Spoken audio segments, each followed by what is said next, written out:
Start. All right. Hi, welcome to this interview today of some successful medical school applicants. I have Sarah Cox and Riley Cox here.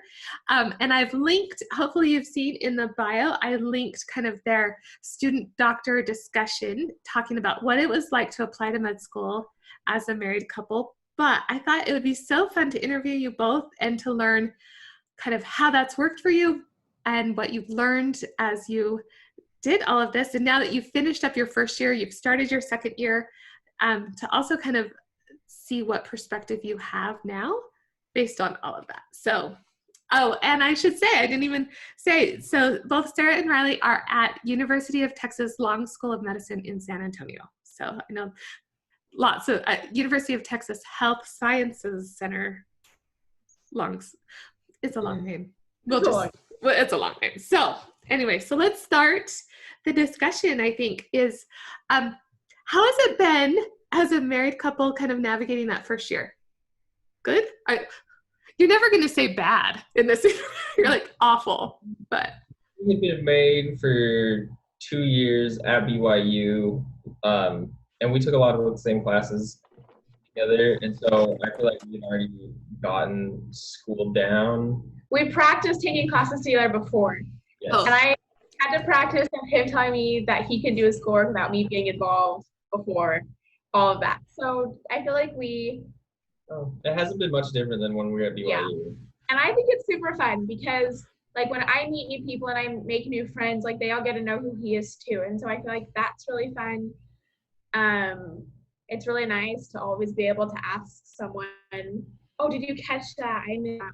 Or what do you think of this? Usually I didn't catch that, but yes.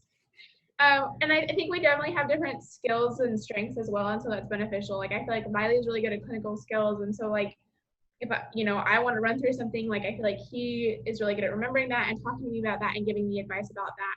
And I think that I take better notes, no offense, but and there's many times where I'll just send him my notes to study and he studies off of them too. So that works out well, I guess. Okay. I love that. I love also in that student doctor write-up how you talked about kind of navigating the application process and how you were able to kind of go to an interview individually and be each other's cheerleaders with it and say, like, if you like me, you're also going to really like my spouse, who you should also, like, I think it's actually a pretty cool experience to be able to go through that together. And I know definitely even at BYU, you're still kind of the anomaly a little bit, right? Like married couple, or are there any other married couples in your class? There's actually one. There's one.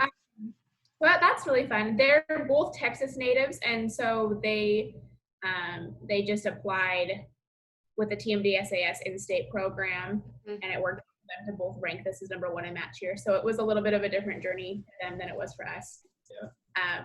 They didn't have to do all the pleading, I feel like, that we had to do.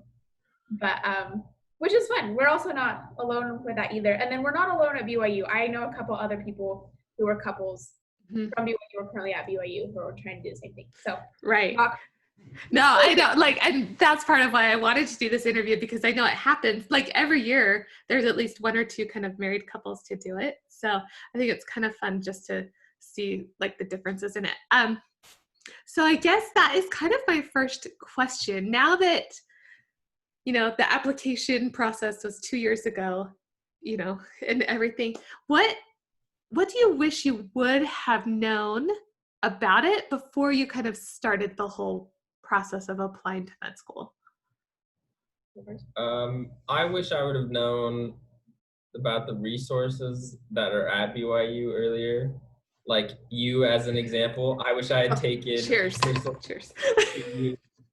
earlier than what I did. Sure. The people in the pre-professional advisement center were all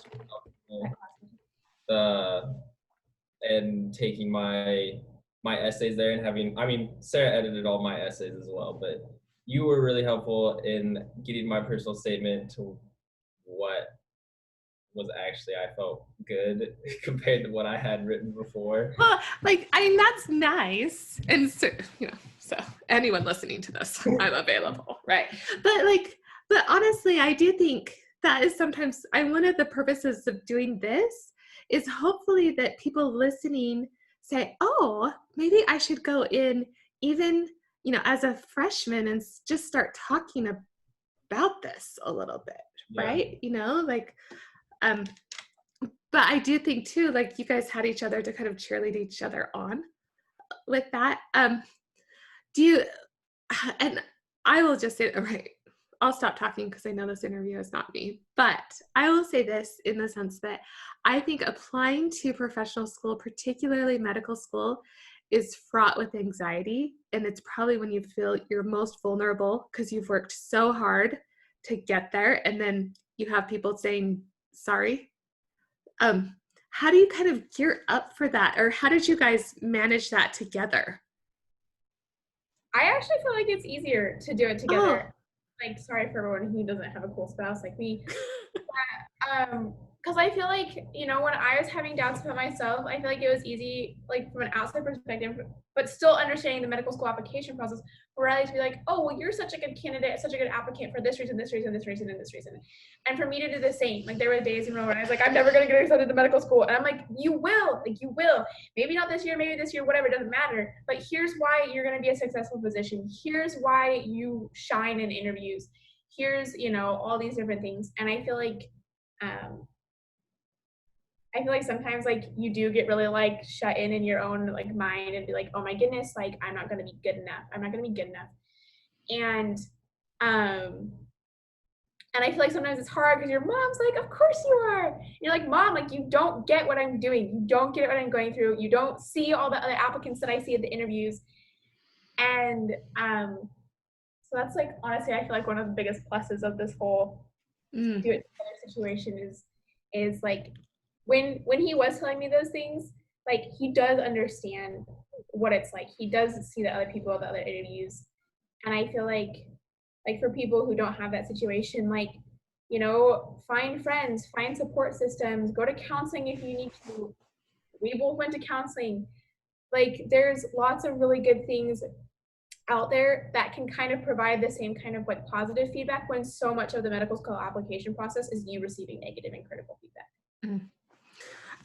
What do you guys feel like you did as an undergrad that was the most helpful for you to be accepted, I was in BYU's marching band for 4 years, and that's not science related at all. And I think it's one of the biggest assets I had on my application because it was something that I really loved and something that I was really passionate about and I was dedicated to. And they were able to see that, and like with things like that, with sports, with other activities, whether or not it's science, sorry, I'm not gonna cover you, whether or not it's science related, seeing that you're passionate and consistent about something, I think is really strong. And then like for me, like by being in that program for 4 years, I was able to get leadership experiences. I was able to get a letter of recommendation, a lot of those kind of things that are really important. And that came from just something that I wanted to do anyway, and that made me happy anyway, and was honestly even my outlet from school. So like for me, having something like that that brought me joy, but also could check all those boxes was super cool. And I think I found that by pursuing my passions, not just trying to be like a cookie cutter medical student. What do you play? I'm just gonna so what did you play in the marching band? I played the piccolo. Sure. Something that came up in my interviews a lot was I did a study abroad to New Zealand doing research. And so they would always ask me about that. Like, why did I go there? My answer was because I wanted to go to New Zealand. They asked like about my research, which was different because a lot of pre-med students are doing something health related in the PD bio department, where my research. Don't just in the PD bio department. My research was dragonfly phylogenetics and dragonfly. Oh, that's right. I remember that. That was something that they'd see that and they'd be like, what did you do? Or and I was like, well, I ran around with a net and caught dragonflies and then, extracted DNA from them. Some other stuff was like, I didn't let go of like my hobbies. And so something I like to do is build stuff. And so I had on my application that I had built my own computer. And so that was something that people would also ask me about. It was just something different. So don't ditch the fun things just for school, because you can still put fun things on your application. And they make you memorable. Like, I felt like, I mean, here I am at Texas again. I'm going to bring up marching band again. But people in Texas love marching band. And a lot of the people who, like, interviewed me were like, oh, like, my son's in marching band in high school. And I feel like that was something that they, like, remembered, as opposed to, like, this person volunteered at the clinic and they did some research. I don't know. I mean, I did those things. But, like, it was something else. So. But you were, like, I guess I'll say, like, you're a full three-dimensional a little bit, right? Like, as this year we've done a few different things to help students, and one of those things we're really working hard is, as they look at their activities and how they kind of put them together, is approach it so much more of, it's not a checkbox sort of mentality. Instead, it's like we're trying to figure out who you are and why you're interesting. So if I can, I want to compliment you both in the sense that both of you are able to show intellectual curiosity in a way that I think is so valuable to medical schools, because they want to know, like, are you just going to learn something and take it at book value? Or are you going to try and understand it and really figure this out? So, like, Riley, you building computers, and then Sarah, like, I'll mention, like, as an artist, right? Like, you have done some really kind of different things, not necessarily trained, but you've kind of learned how to do it because of your intellectual curiosity and of your ability to kind of, like, I want to understand this better. So I know that made you memorable. I think that's really true. And something else that I think I'm just going to throw in right here to people who are going to listen to this, you cannot do it all. You can't do everything, and that's okay. And maybe this is terrible to say, but Riley and I both had 0 hours of patient exposure. And here we are. We got accepted. It's fine. So, like, crazy. We didn't apply to the University of Utah, who, like, really needs that. And a lot of other places look at that, and shadowing is kind of the same. And so we had shadowing hours, we had volunteer hours, we had other things. But we didn't have patient exposure hours, and it was okay. And we're in medical school. And I feel like a lot of people, like, if you were— That is so crazy to me, but cool. This and this and this and this. And you don't. You have to get a lot of things. You do have to, you know, kind of meet some of the boxes. But it's not the end of the world if you don't meet all of them. So let me ask, I'm so glad you brought that up, because that's so interesting. And definitely whoever's listening to this is the anomaly. Like, this is not the standard. But, like, so did anybody ever kind of ask you, or how did you kind of say your why of medicine without the patient exposure, you know? I felt like the application— Only University of Utah is really nitpicky about that. And I'm not trying to diss on you, like, I'm not. But, like, for example, and we had exposure in other ways. Like I said, we did shadowing. So I had, like, 80 hours of shadowing, which is a decent amount. My dad's a physician, so I was able to talk about that. So, like, when they're like, well, how do you know you want to be a doctor? How do you know what the lifestyle? I'm like, well, I grew up with the lifestyle. Riley has had a lot of family members get medical procedures. He spent time in the hospital, you know, like, sister was in the hospital for 2 weeks. So he spent time with her there. So, like, we were able to draw on other, like, clinical-based experiences that weren't, like, being a phlebotomist or something like that. Yeah, which, I mean, those aren't going to hurt you. Those are only going to help. It's like, but, like, yeah, we never worked as a CNA. We never worked as a scribe or a phlebotomist or anything. So a lot of, basically, our experience on the application was shadowing and patient exposure would be in the same box. Yeah. So, because I think it just said, like, shadowing / patient exposure, and so as far as I was concerned, it didn't really matter at that point. So, like, do patient exposure, people who are listening, but I just use it as a point of, if you're strong in every other area and you're not strong in one area, it's probably fine. We also you're still a good candidate. Yeah, we came to that conclusion to not do it because it was about a year before we had to apply, and it was like, we can either, and we still needed to do a lot of shadowing and volunteering, and it was like, we can either get our shadowing and volunteering number hours, you know, high, or we can do shadowing, volunteering, and patient exposure and have a few of all of them. You know, fair. So we decided to just cut patient exposure and do more. And then in, like, that year, we got, like, 500 hours of volunteering in that year. So, like, we weren't wimpy candidates. Right. And we were well-rounded in most areas, but again, like you only have so many hours in a day, and part of those hours in a day are like, you know, sleeping and being a normal human being. And so, like, and doing well in your classes and studying for the MCAT. And right. I had friends in classes or friends in my classes who would go to class in the day, who were, you know, did have a partner, significant other, whatever, and then would like scribe in the emergency department at night. And I'm like, you're not sleeping. Like, you have to, something has to go. Sorry, pause just a sec. Hey, I'm recording this, so I'll talk to you in just a minute. Thumbs up. Yeah. Working from home, everyone. Just winning. So what did you guys do for your volunteer hours? We did most of them. There is a place in Orem off of the Orem Street exit, I think. It's called the Utah Valley Family Support and Treatment Center. So it's a daycare or nursery for people who qualify to be able to take their kids there. Usually it's like a single parent who needs to go to a doctor's appointment or something. They're able to take their kids there for free.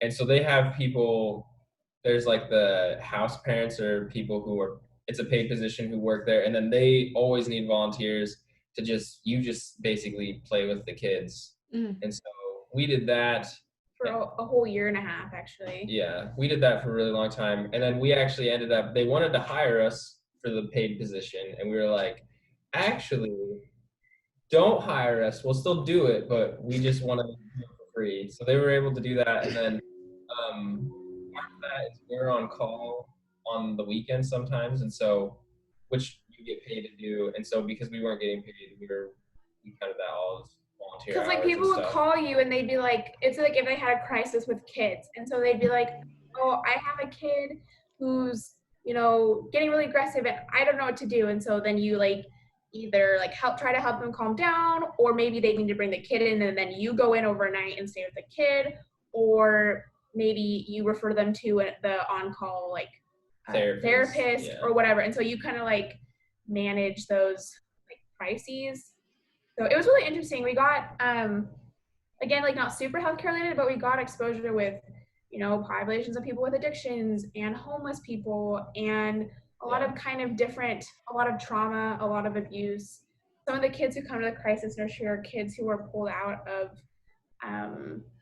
abusive situations or like who are like in the between moving. And so I got a lot of exposure to that. That was really cool. And it's honestly made me consider child abuse pediatrics as a specialty at the end of the road. So I'm sure they're always looking for people, and they're a great group, and they're super flexible with your schedule. I know a lot of other pre-med students volunteer with them. They are really flexible, and they have a lot of times that you can come in, and it's fun. You play with kids. So. Yeah, because when you're just like the volunteer there, you're there just to basically entertain the kids while the person who's the house parent has to, you know, make sure they get dinner, or if kids need to be disciplined, they're the ones who do that. So you just like play with, you know, Hot Wheels or go outside on the playground and play tag. Yeah, it's fun. It was fun. It was great. Like a nice break from the rigor. We each got a letter of recommendation out of that too. So again, Max here, like get all your things from the few things that you do. Oh, I love that. So I guess my question, like if you could do one thing over in undergrad, what would it be and why? I kind of talked about this already. I would say like you're a human being and that comes first, and you don't have to torture yourself to get into medical school. Cultivate yourself, don't torture yourself. Be disciplined like with yourself and your time, but like not obsessive. It's okay. I feel like we were talking about this yesterday was our anniversary. We were talking about when we met, and Riley's like, when we met, you were so intense about school. All you were doing was school. And I mellow out. Like I don't study on Sunday anymore. I don't, even in medical school, my last year at BYU, like I figured out how to stop studying on Sunday, and I am so much of a happier person. Whereas like my first year I was like, okay, Chem 105, I'm going to do 30 hours of Chem 105 a week. And that's not even an exaggeration because I actually counted for my end of course review and I remember.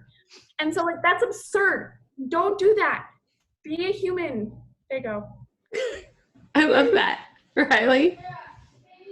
I mean, hindsight, you could always see, what would happen.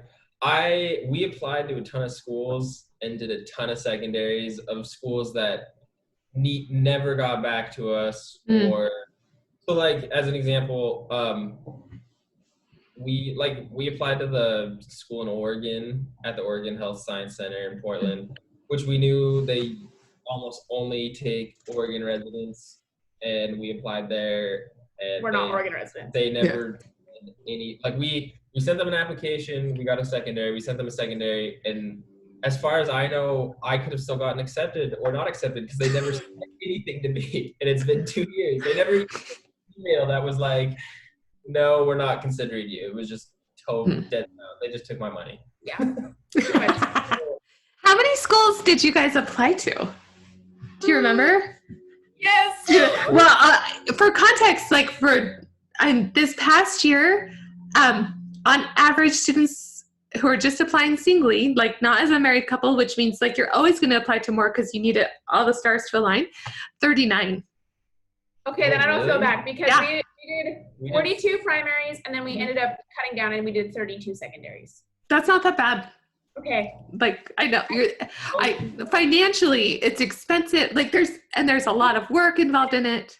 Entire years of our income. We both worked at BYU. We spent our entire year of income when applying to medical school. I did taxes and figured out how much we had made the last year, and then I totaled up how much we spent on the MCAT, applying or primaries, secondaries, and flights.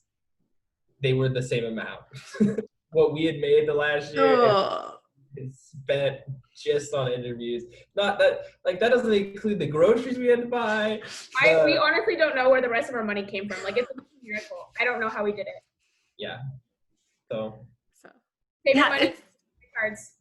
So maybe that's the piece of advice. You're like, just know that applying to med school is really expensive, and honestly, so I'm on the committee to help to like set up interview day for our school this year. And so it's going to be all online because of like COVID. Yeah. And honestly, while there's some stressful pieces about that, I feel like that's such a blessing because the flights is the most expensive part. And so like, for anyone who is interviewing this year and doesn't have to fly and is feeling stressed about that, honestly, I would trade. Yeah, the flights are the expensive part. And then they just like, you miss like 2 days. Well, yeah, like I'm in the middle of right now, so. But so, and then like another thing is just do your research on the schools. Like if like in a perfect world you get into that school and you're going to say no to them, don't apply to it. So we found out we didn't know this beforehand, but we applied to some DO schools and. I think we didn't really want to go to a DO school, but nothing wrong with DO schools. Just like our personal preference and our future plans. We went to the DO school in Idaho that's in Boise. We both had an interview there, and we interviewed there, and both afterwards we were just like we didn't really like it, and we just decided that we didn't really want to go to that DO school or the other ones. And so the other ones we got interviews to, and then we just didn't go. We decided not to go to them because we didn't want to. Or like one other example, and then I'll be done, was Sarah got into looking at Vanderbilt and was like, this school is amazing. I really want to go here. And I was like, so for people watching, we had a 10-point difference between our MCAT scores. So there was a big difference between our grades were the same, our volunteering and shadowing were the same, but there was a 10-point difference in our MCAT score. And Sarah really wanted to apply to Vanderbilt. And I was like, there is no way I will ever get accepted there. I'm so far below the average. They sent Sarah secondary. They didn't even send a secondary to me. They didn't even want my money. So again, they just took my money. So not saying to like the school that we're at now, Sarah's above average for their average MCAT of applicants, and I'm below average of their average MCAT. So like, don't don't like sell yourself short and only apply to schools that are like lower than you, because the DO school we went to, Sarah was so far above their average. They actually asked her in the interview, like, why are you here? Like, why did you even apply to this school? Like, you're gonna get into some, like, why did you waste your time to come here? So It was awkward. So yeah, make sure you like do your research on the school, know where you're applying, know if you actually really want to live in that city, which sometimes you figure that out on the interview. But don't spend more money than you have to is the point here. Yeah. But at the same time, that's a little tricky because you're like, I didn't know I didn't have to spend the money until right.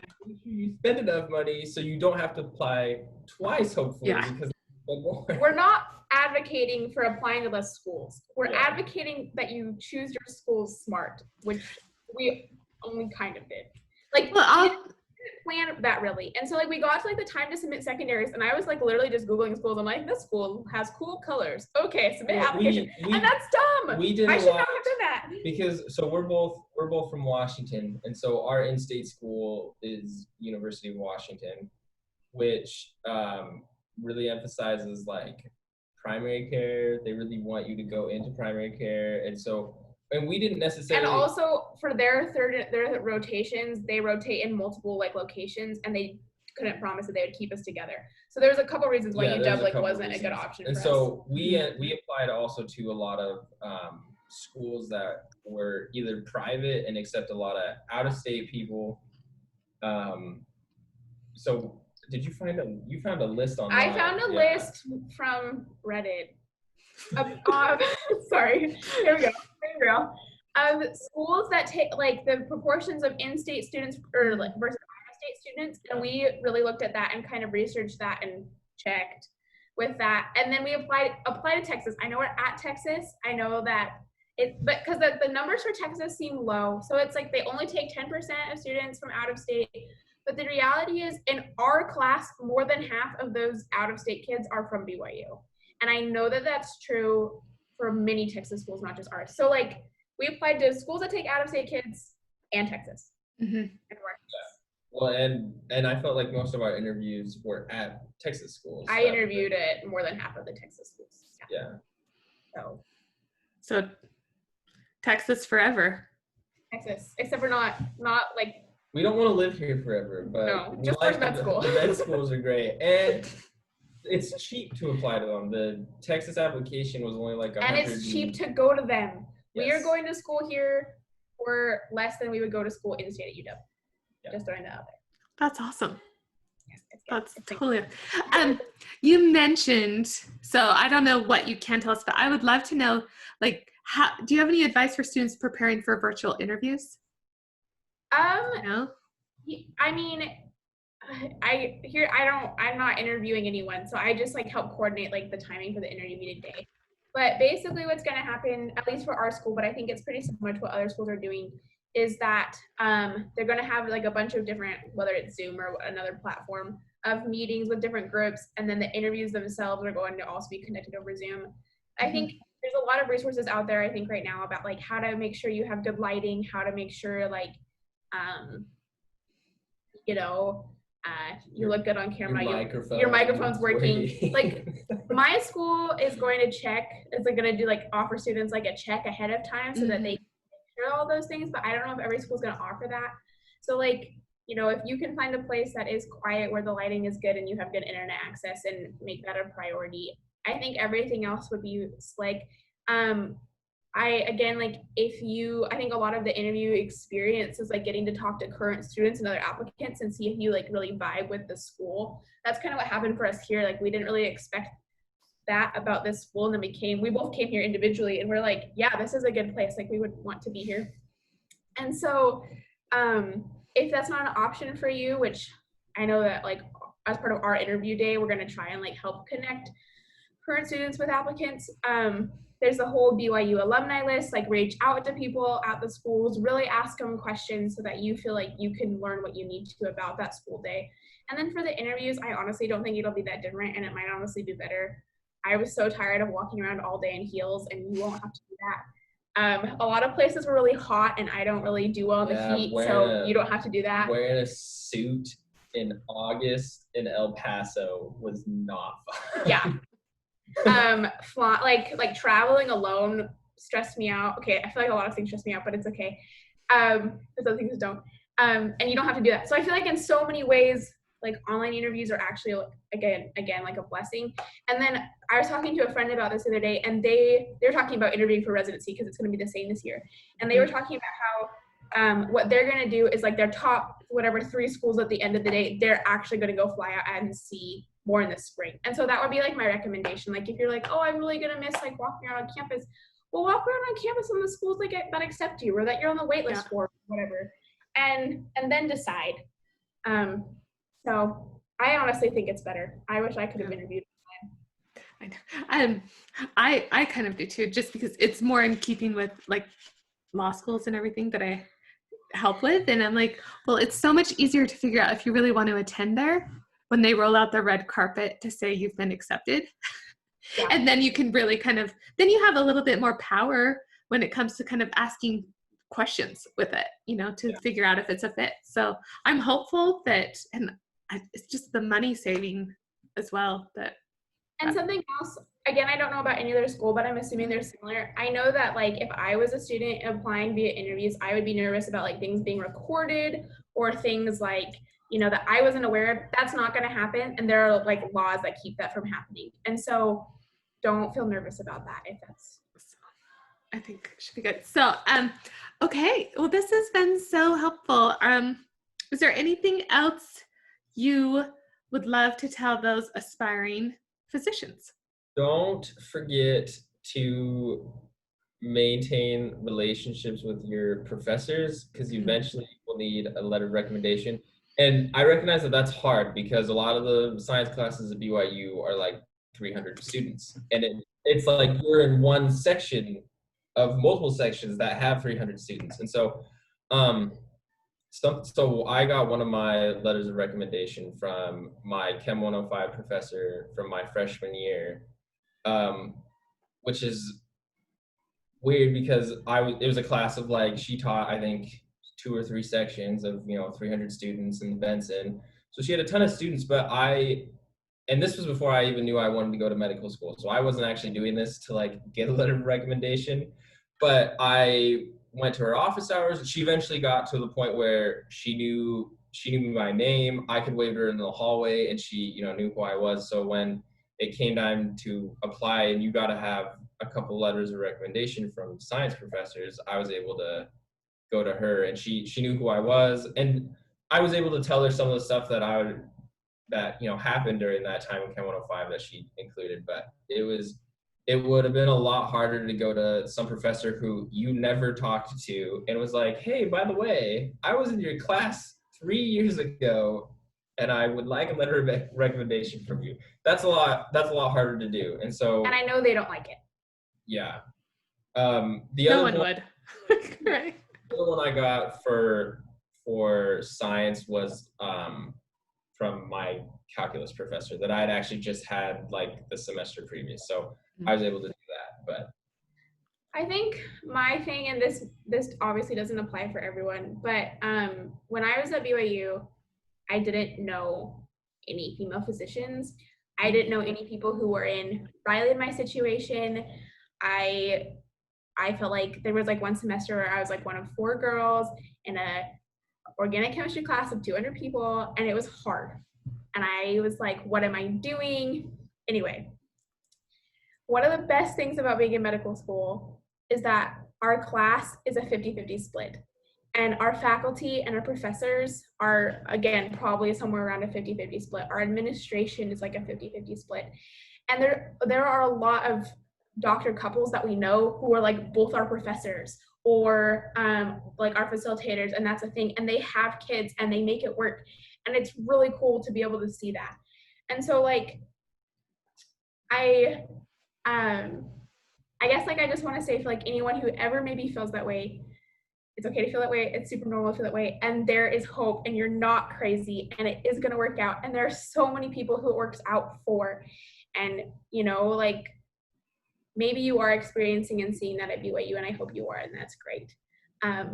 But there's a lot of people out there, and there's a lot of different options for whatever you want to do. And so that's just been so cool for me to like see, because I really thought when we were at BYU, like Christina, when we were meeting with you, I was like, we are so crazy. Like I felt like I had to apologize every time like I talked to anyone and like explained what we were doing, and I'm like, it's so crazy, and I know like I don't know what we're gonna do for our kids yet, and I know like all these things. I felt like I just had to like feel bad for like what I was doing, and I felt guilty about what I was doing, and like, you know, like I checked with God like over and over again. I'm like, are you sure this is what I'm supposed to do?